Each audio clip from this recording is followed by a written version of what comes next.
What's up, everybody? This is Nick Overblood Martino, and today we're going to be talking about how to improve your fight stance for combat sports.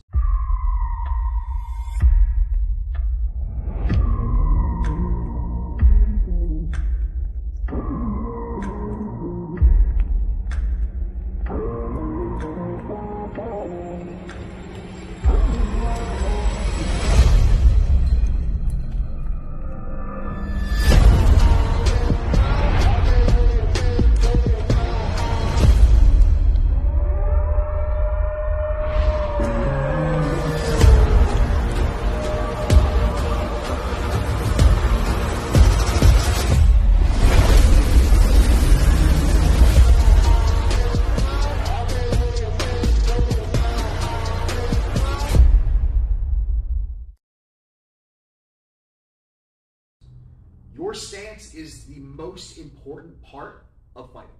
It is your foundation. If we don't have a solid foundation, the whole house collapses. If I don't have a good fight stance, I'm going to lack power. I'm going to lack mobility.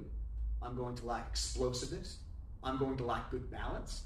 And these are things that you have to have if you want to win a fight. Every single style of martial arts has a slightly different fight stance. Really, because all of these different combat sports are just that. They are sports. There is, of course, a self-defense part to martial arts.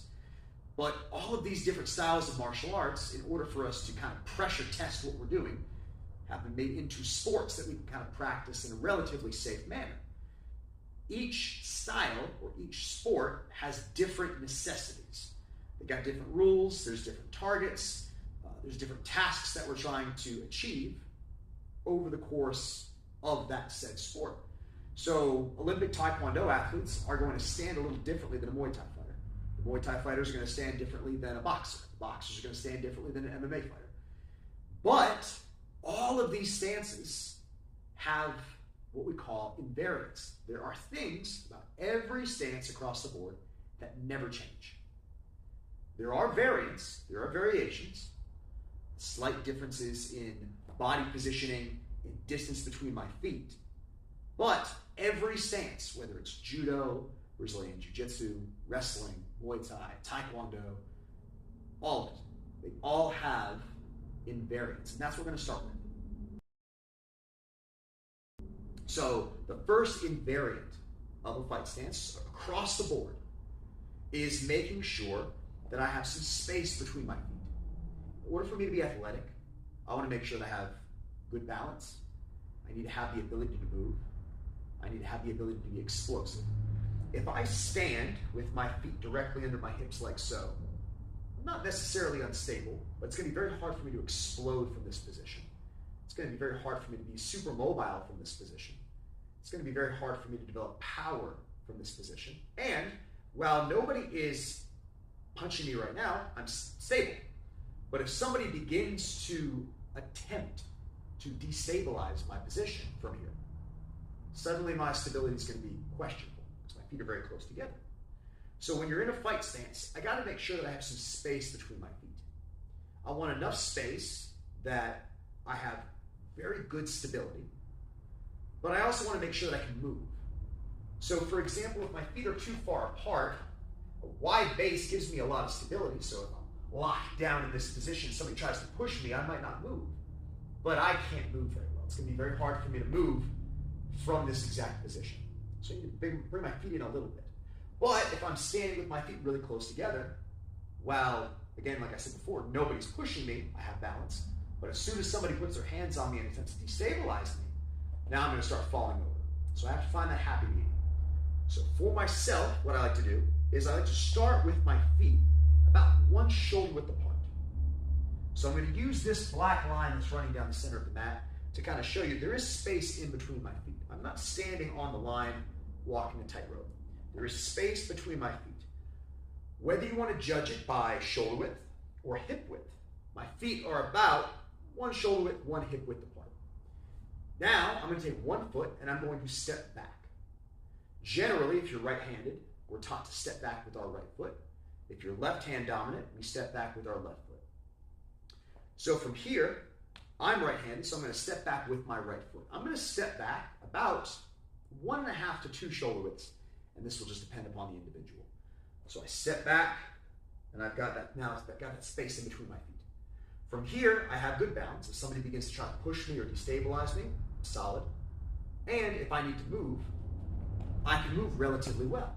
If I need to explode, I can, forwards or backwards, okay? So again, from the side, feet about one shoulder width apart. And then I'm gonna take one foot. For me, being right-handed, I'm gonna step back with my right foot, about 1.5 to 2 shoulder widths. And this is the space that I like to have in between my feet. When I put my left foot in front, this stance is known as an orthodox stance.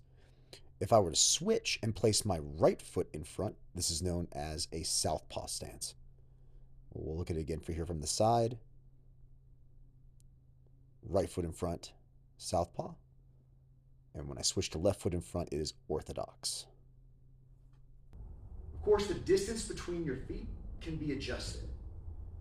If you have longer legs, you might prefer a little bit wider stance. If you have shorter legs, your stance might be narrowed up a little bit more. And it can also depend on the combat sport that you are participating in. Like I said before, every style of martial art has a slightly different stance. And a lot of times these stances are built for the actual sport aspect of that martial art that we're doing. And we'll get into that a little bit later. The second invariant that we're going to talk about is bending our knees. Across the board, all stances have space between our feet. All stances have bent knees. And I'm doing this for several different reasons. First, even if I have a good amount of space in between my feet, if I have a straight leg and somebody kicks me in the front of my knee while my leg is locked out and straight, it's going to damage my knee. Hyperextend it, sprain it, could dislocate it. It's going to tear a bunch of stuff in there. We don't want to mess with that. Having a bent knee makes our knee a lot stronger. So there's a safety aspect to it. The other aspect is being athletic. You're going to hear me talk about being in an athletic position a lot. So in order for us to be athletic, we talked about some of the things before. We talked about we need to be explosive. We need to have good balance. We need to have good mobility. These are things that are necessary for being in an athletic position. When I'm in a fighting stance, I have to have the ability to explode. So I need to load myself up kind of like a spring. When we compress that spring, binds it all up, and then when we release, it expands and explodes and pops, right? And so think about your body like a spring. We're going to bend those knees to get us into an athletic position. If we look at every other sport across the board, if there's a sport that you run in, you're going to run with bent knees. You're not going to run completely straight, locked-legged, right? Everything is going to be bent knees. If we take a sport, even starting positions in sports, so if we look at American football, we look at the entire offensive line, bent knees at the beginning of the play. If we look at the quarterback, sitting in behind the offensive line, bent knees. If we look at the wide receivers, staggered feet, getting ready to run, bent knees. Anytime I'm getting ready to run, preparing myself to explode, I'm bending my knees. The entire defense, bent knees. If we look at hockey, when you're skating, bent knees. If you look at the goalie, bent knees. If you are moving at all, there's going to be a bend in your knees. We are explosive and athletic when our knees are bent. So we have to have bent knees. If you think you're low enough, go a little bit lower. Now, obviously, different styles of martial arts, different types of combat sports, you're going to have different heights or different depths of that knee bend. So, for example, like Olympic Taekwondo practitioners might stand a little taller because they're not as worried about getting taken down. They're not throwing any leg kicks. Whereas MMA fighters who are worried about those takedowns are probably going to have a deeper bend in their knees.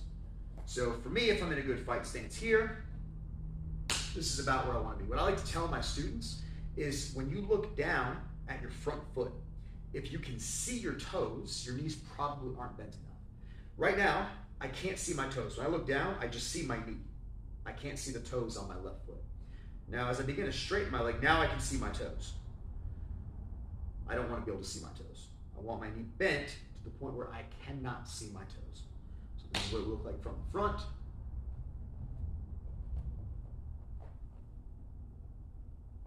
This is what it looks like from the side.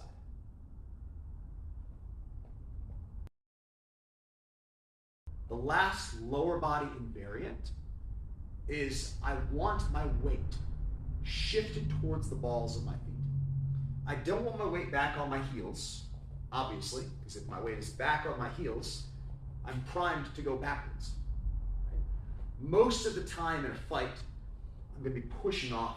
Any offense that I throw is going to be at my opponent, whether it be straight down the middle or from the side. But even when I'm kicking or punching or throwing a hook or any sort of technique that comes around, there's still going to be forward progress with that technique. So I like my weight shifted towards my front leg, okay? I like my weight shifted towards the balls of my feet. I don't want my weight perfectly centered.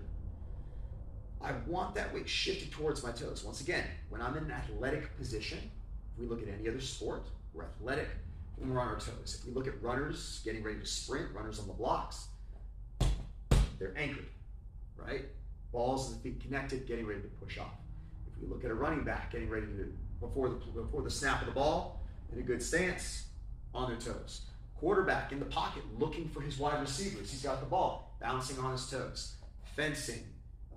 If you look at anytime you're running, pushing off through the ball of the foot. I mean, even if you want to get into stuff like motorsports, right? You're in a car, you're pressing on the gas pedal, usually pressing with the ball of the foot. It's very athletic position, being on the balls of our feet. And so that's where I want to be. Now, there are some people that when they're in their fight stance, their heels are completely elevated. When I'm in my stance, my rear heel is elevated.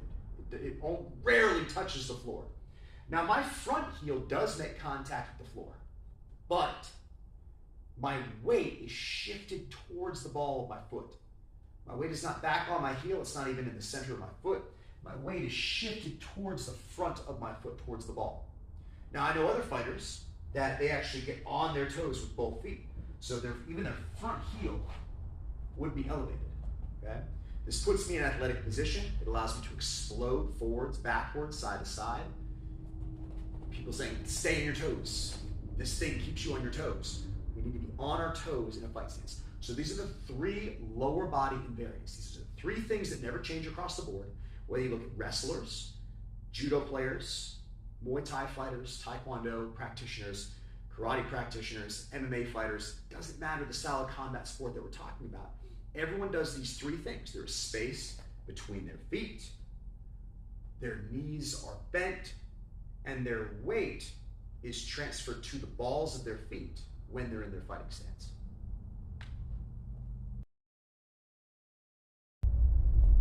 Now we're going to talk about the variants. These are the things that can change, okay?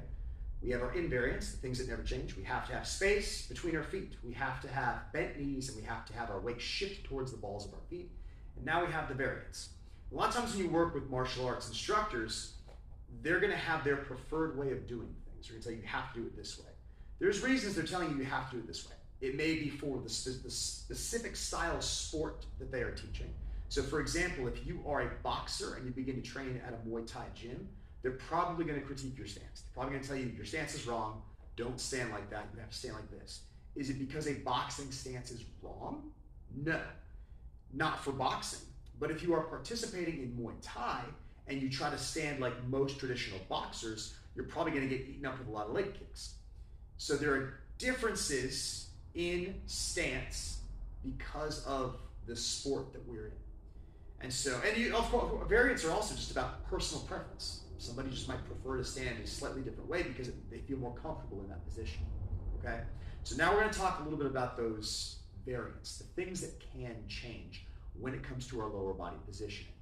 So first, let's talk a little bit about being squared versus being bladed, okay? This is not only going to be for our lower body, but this is also going to move into kind of our upper body stuff too. So when I say squared, if I get into a fight stance, if my hips are aligned with my partner, so my hips are squared up. The way I teach to most of my students is my belly button is pointed at my target. I'm in a square stance from this position. Now, if I take and I begin to shift my belly button offline, turning my body slightly, so it may include rotating your feet. So if you look at my feet, both my feet, we're on train tracks right now. My feet are parallel, my toes are pointing straight at my opponent. But if I start to turn my toes to the right slightly, my hips and my shoulders shift as well. So rather than my belly button facing my target, my belly button starts to turn offline. What happens when I start to turn is I'm starting to blade myself. Rather than being fully facing my opponent, turning my body slightly, blading myself. So now I've got one shoulder, my left shoulder is forward, and my right shoulder is retracted slightly. There's advantages and disadvantages to blading. So if I am square with my opponent, I create a wider target, right? I've just got more that you can hit from here if we're talking about just throwing straight arm punches. If I start to turn my body to the side, I start to present a smaller target. If I get on the line and I turn completely sideways, kind of very traditional type karate, something like a horse stance, this is the smallest target that you could hit at this point. There's not a lot of surface area for you to hit. Whereas if I start to step back over and I start to straddle that line again, I keep turning my hips towards my target, now I'm more squared up. Again, there's advantages and disadvantages to being bladed. There's advantages and disadvantages to being squared up. So for example, in Muay Thai, when you're dealing with a lot of kicks, particularly kicks in knees and kicks to the liver, if I'm bladed, that liver can take a lot of shots. Whereas if I'm a bit more squared up in my stance, it's going to be a little bit harder for them to hit the liver with one of those big round kicks coming from the side, right? Now, in something like Olympic Taekwondo, where I want it, or maybe even karate, like point sparring, where it's basically tag. I want to touch you and get away, touch you and get away. I want to present as small a target as possible.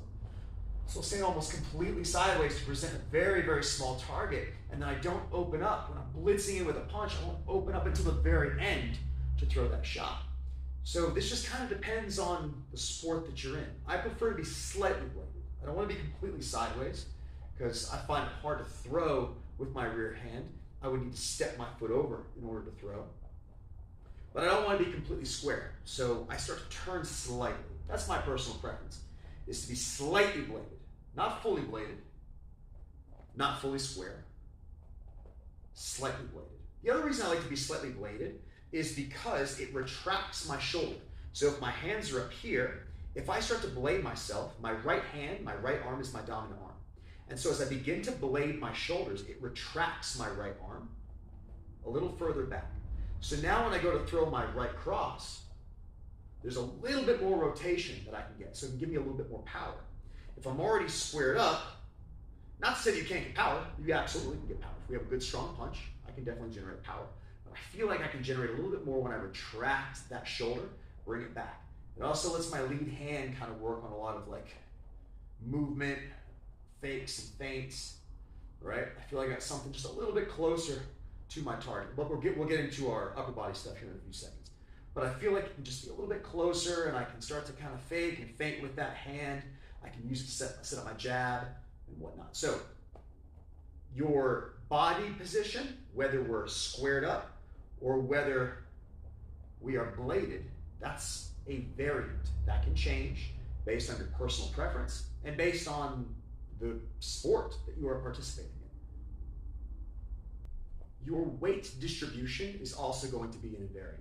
So there are some practitioners who have a little bit more weight on their front leg. There are some practitioners who have their weight more centered.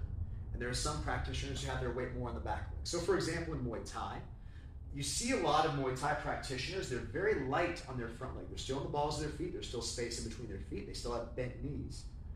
They're a little more squared up, like we talked about, so their hips are facing their opponent a little bit more. They generally have a higher guard, and they're very light on their front foot. Usually their hips are kind of pushed forward slightly. I'm doing a really bad impression of a Muay Thai stance, but from what I've seen and from the people that I practice with in Muay Thai, and from the coaches that I've worked with, it seems to be kind of just a generic Muay Thai stance. Lighter on the front leg, hips slightly forward, higher guard. And because we want to have that front leg light so that we can start to check kicks, push off, teep, throw some quick body kicks and things like that, and then we can sit and really rip those kicks to the back with the back leg. Whereas if you look at, say, a karate practitioner or a taekwondo practitioner, wider stance, there's still space, there's still bent knees, they're still on their toes, but their weight isn't necessarily always leaning forward because in like point karate, people are going to be blitzing towards you very fast. We don't want to get hit with those blitzes, so we tend to be a little bit more centered so I can pull back if necessary. It's harder for me to pull when my weight is on my front foot. Now, when I say pull, I'm not talking about like a traditional boxing pull. I'm talking about just pulling completely out, like a step back, right? Whereas MMA fighters are probably going to have a little bit more weight on their front leg. If takedowns are a thing that's about to happen, if I don't have weight on that front leg, all my weight's on the back leg and I'm light on my front leg, I'm essentially giving them a very easy thing to pick up. No weight on that leg means it's light, means they can pick it up. This is why when you see Muay Thai practitioners transfer over to MMA, they're vulnerable to the single leg takedowns if they're still utilizing a Muay Thai stance. MMA fighters tend to be a little heavier on their front leg, put weight on it, that way when somebody shoots in for a single, there's weight on it. I can start to get heavy with my hips, I can start to sprawl on them, I can get heavy, dig my underhooks, or whatever the case may be, so there's a little bit more weight on that front leg. I prefer to keep a little bit more weight on my front leg. So my weight distribution would be about 60% of my weight on my front leg and about 40% of my weight on my back leg. It's about 60-40. Everyone's a little bit different. You got some guys that might be a little bit more 50-50. Muay Thai fighters are probably 40-60.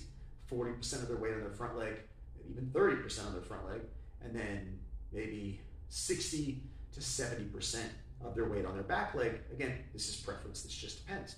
So my weight distribution, where my weight is, that's a variant. And the weight's gonna change depending on what I'm doing, depending on how I'm moving, depending on what I'm throwing. As I'm throwing strikes, there's gonna be a transfer of weight from one foot to the other.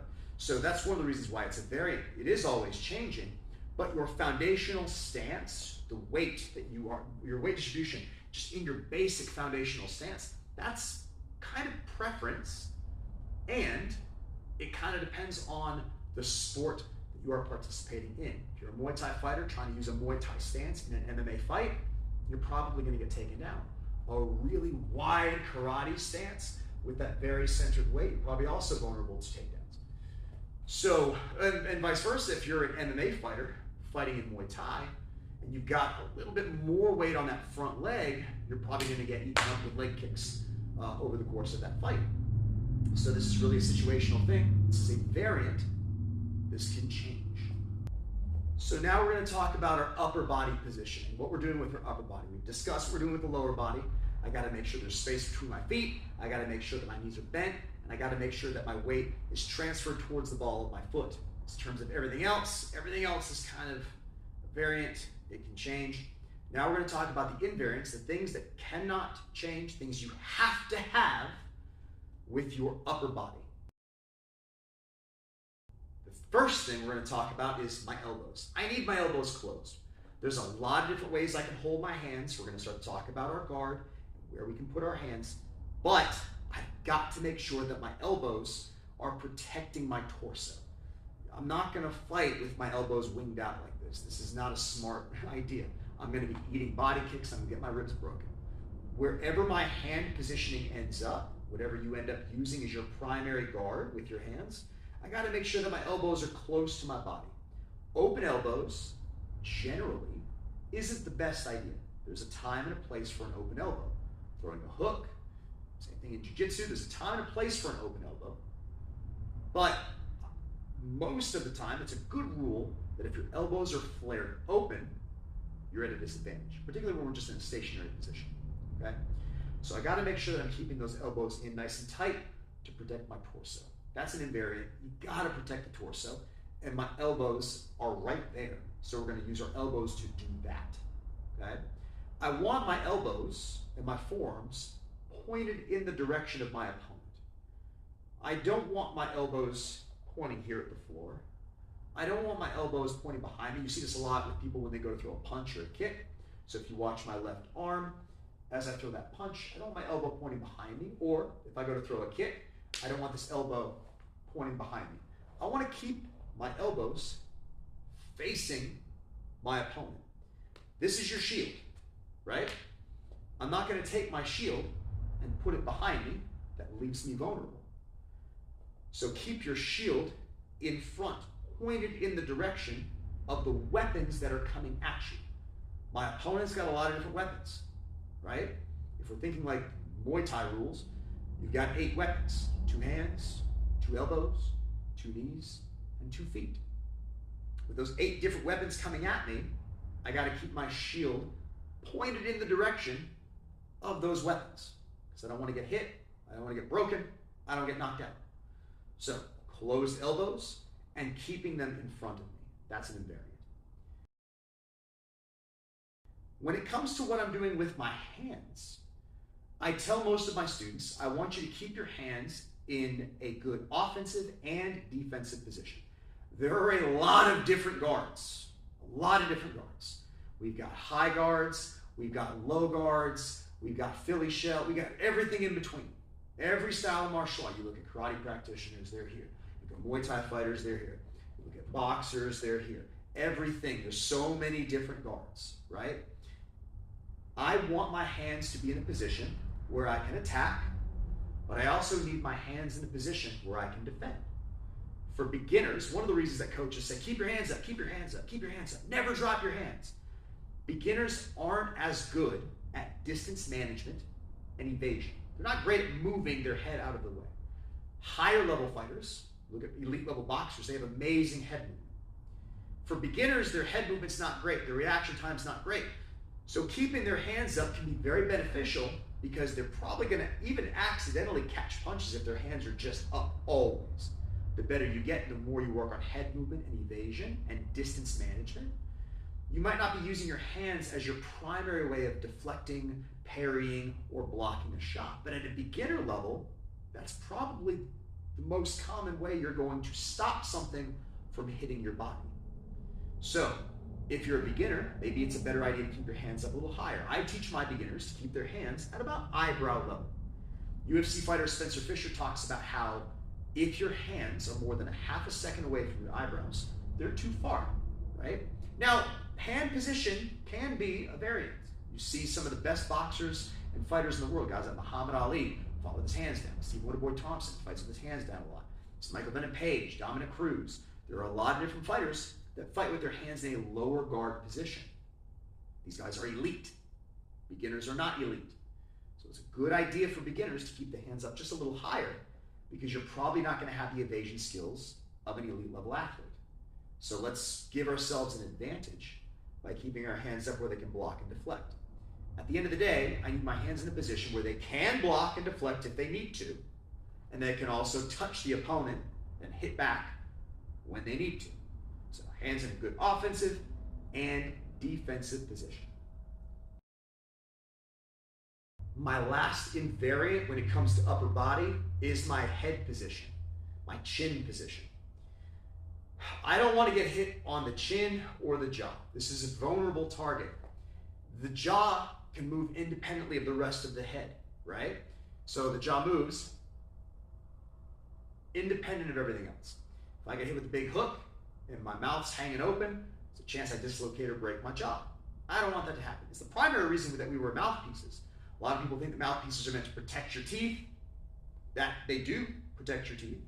But I mean, I've seen, I forget, I think it was Anthony Smith was fighting in the UFC and he got hit a bunch and popped his mouthpiece out. There were teeth inside of his mouthpiece. Just because you have a mouthpiece doesn't mean somebody can't knock out your teeth, right?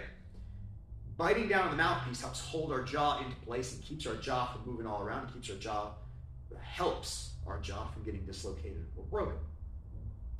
One thing that can really aid in that is by tucking my chin.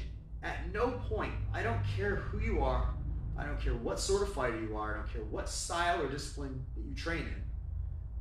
This, to me, is an invariant feature. You should never have an upward pointed chin.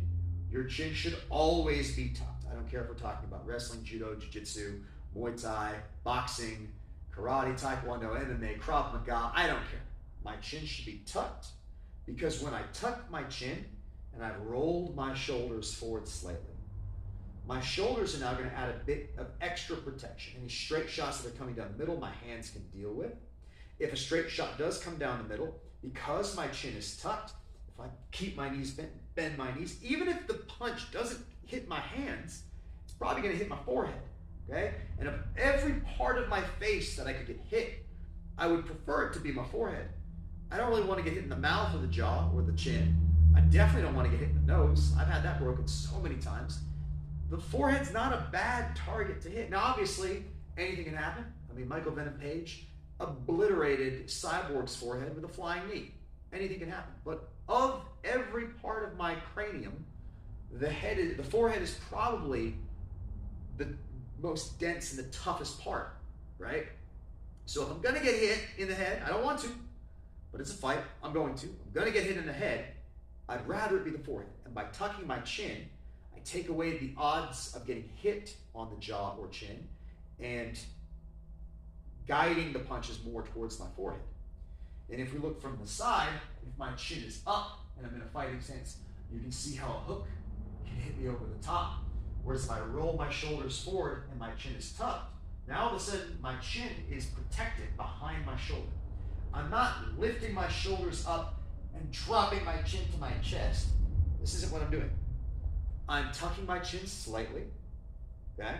As if I'm kind of giving somebody that, that side eye, right? And I'm rolling my shoulders forward slightly. Rolling my shoulders forward. Not lifting them way up. For me personally, when I'm in my fighting stance, I'll kind of really relax my shoulders.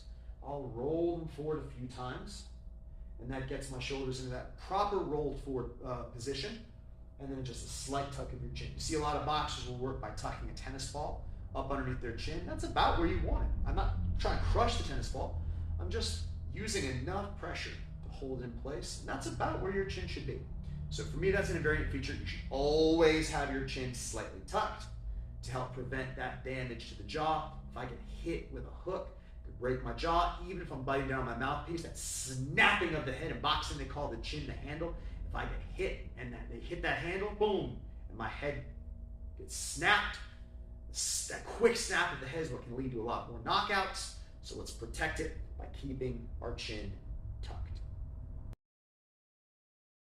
So now we're going to talk about the variants. These are the things that can change. We already talked about them to an extent. We already talked about being bladed versus being square. I incorporated that into my lower body category, but it still affects your upper body.